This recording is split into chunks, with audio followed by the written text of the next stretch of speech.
Hello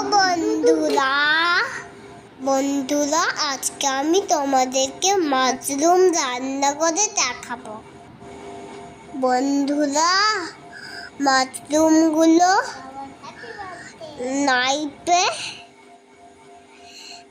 একদমই clean করে বাজ করে রাখতে হয়।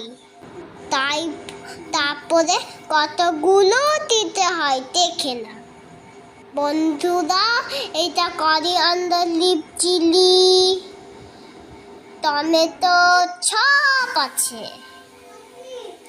দেখো, আমি মাকে হেল্প করে দিচ্ছি, তোমরাও হেল্প করবে। তাহলে মা খুব হ্যাপি থাকবে। দেখি বন্ধুরা, আমি ছান করে খেতে বসলাম।